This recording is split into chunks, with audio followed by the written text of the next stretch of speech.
Assalamualaikum warahmatullahi wabarakatuh. Selamat pagi, salam sejahtera bagi kita semua. Kelompok 6 akan menjelaskan tugas Project Citizen dengan judul pengurusan KTP. Kelompok 6 terdiri dari Ananda Amira NPM 142, Anissa Aprilia NPM 335, serta Maftafiala NPM 359. Kartu tanda penduduk atau KTP adalah penanda identitas resmi bagi warga negara Indonesia yang telah menginjak usia 17 tahun. Sistem KTP yang berlaku saat ini adalah eKTP seumur hidup, artinya seseorang hanya perlu membuat KTP baru satu kali saja selama hidupnya.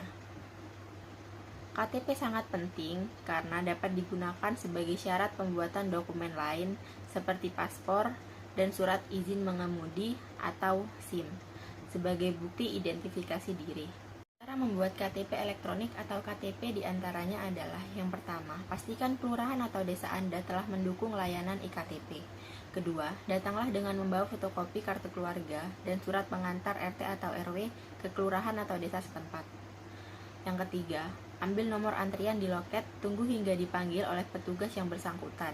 Jangan lupa bawa surat panggilan untuk membuat eKTP dari pemerintah setempat. Yang keempat, petugas akan memasukkan data dan foto Anda secara digital. Pastikan dan bandingkan data Anda dengan data di KTP Anda. Jika Anda belum pernah mempunyai KTP, isi formulir. Yang kelima, bubuhkan tanda tangan Anda di alat perekam tanda tangan. Pastikan tanda tangan Anda tidak berubah-ubah lagi. Berikutnya, karena akan menyulitkan jika tidak sama dengan dokumen lain seperti paspor, SIM, dan lain-lain. Yang keenam, lakukan pemindaian retina pada alat yang telah disediakan. Yang ketujuh, pastikan surat panggilan Anda akan ditandatangani dan distempel oleh petugas yang berwenang. Yang kedelapan, tunggu proses pencetakan sekitar 2 minggu. Bila eKTP selesai dicetak, Anda akan diberitahu dan dapat diambil di kelurahan atau desa setempat. Keuntungan memiliki KTP. Yang pertama, KTP digunakan sebagai kartu identitas diri. Setiap warga negara yang telah memenuhi persyaratan kepemilikan KTP harus segera mengurusnya agar identitasnya dapat didata oleh pemerintah. Identitas yang ada dalam KTP nantinya akan berguna ketika kita mengurus berbagai urusan atau keperluan, mulai dari mengajukan kartu kredit, membuat kartu keluarga, mengajukan pinjaman, hingga membuat tabungan pribadi. Yang kedua, KTP merupakan persyaratan utama dalam banyak hal. Ketika sudah berusia 17 tahun dan ingin mengurus keperluan yang berkaitan dengan administrasi, sudah pasti diutamakan menunjukkan kartu tanda penduduk yang asli. KTP juga sangat diperlukan untuk registrasi ke beberapa tempat resmi yang membutuhkan identitas asli. Contohnya saja, jika ingin membuat atau mendaftar ke tempat dengan nama instansi besar dengan badan hukum. Yang ketiga, KTP manfaatnya yaitu sebagai jaminan terpercaya ketika meminjamkan sejumlah uang di lembaga tertentu, maka KTP biasanya dijadikan sebagai salah satu jaminan. KTP ini menjadi salah satu syarat yang diutamakan dalam proses peminjaman uang. Sangat penting dalam segala urusan sehingga penggunaannya sebagai jaminan merupakan hal yang sangat dipercaya. Yang keempat, tanda pengenal yang diakui secara internasional. Penggunaan KTP dalam bentuk elektrik nyatanya tidak hanya digunakan di Indonesia, namun di beberapa negara maju sudah menggunakannya terlebih dahulu. Proses pengolahan data yang dikomputerisasi sangat meminimalisir kriminalitas yang memanfaatkan KTP. Terlebih jika ingin bepergian ke beberapa tempat, misalnya luar kota atau bahkan luar negeri, pastinya kita memerlukan data yang benar dalam pengurusan paspor untuk bisa pergi. Yang kelima, memiliki KTP berarti telah mendukung program pembangunan.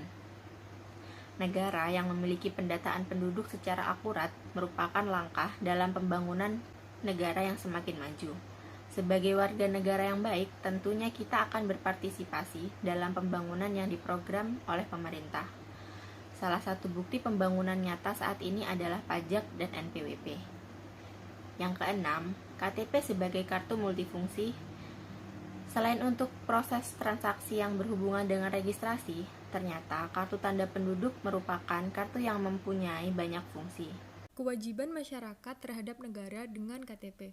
Yang pertama, selalu taat dengan peraturan pemerintahan dan hukum. Di dalam suatu pemerintahan, sudah pasti ada beberapa peraturan yang sengaja dibuat untuk masyarakat, agar kehidupan bermasyarakat menjadi teratur.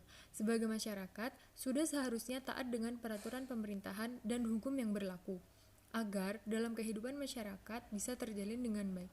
Contoh masyarakat yang taat kepada peraturan pemerintah dan hukum adalah yang pertama, taat membayar pajak. Sebagai warga negara yang menaati peraturan pemerintah yang diatur dalam pasal 23 ayat 2 sebagai landasan hukum pemungutan pajak yang berbunyi, segala pajak untuk keperluan negara berdasarkan undang-undang.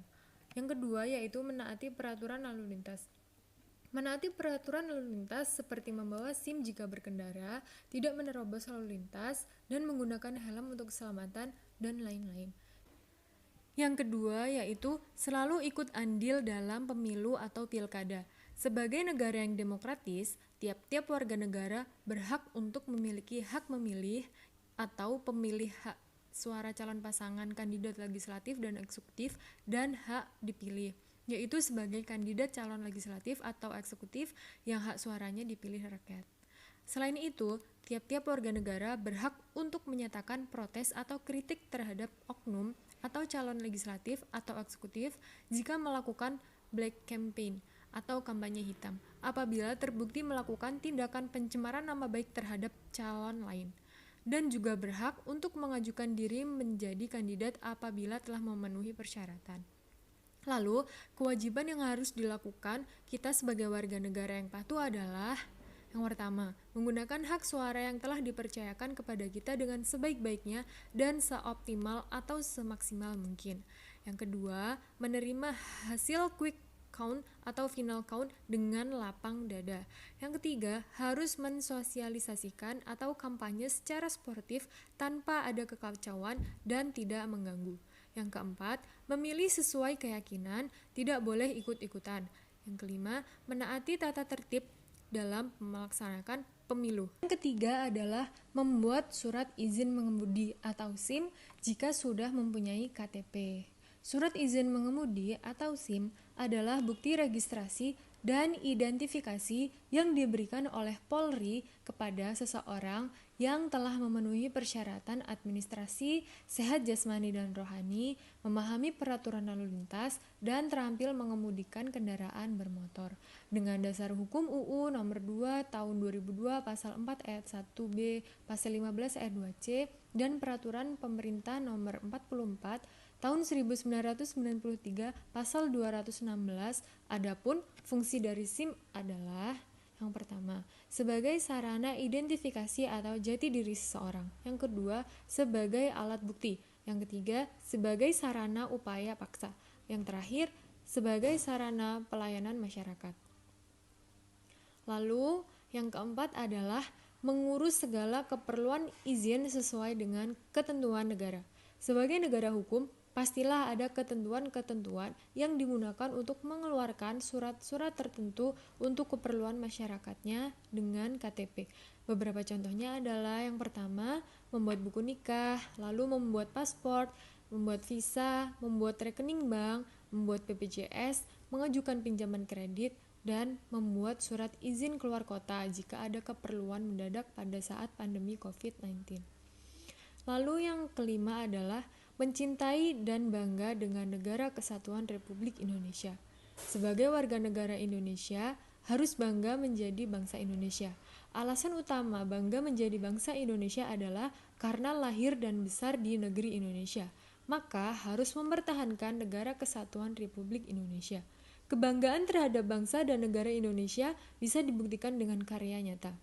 Dalam bentuk mengajar pendidikan dan berpartisipasi dalam pembangunan di masa mendatang. Menganggap jelek bangsa sendiri merupakan kebiasaan buruk yang menghambat kemajuan bangsa Indonesia. Tidak ada negara yang sempurna. Semua bangsa memiliki kelebihan dan kekurangan masing-masing. Untuk itu, warga negara harus memupuk kekuatan dan keunggulan bangsa Indonesia agar makin bangga terhadap NKRI.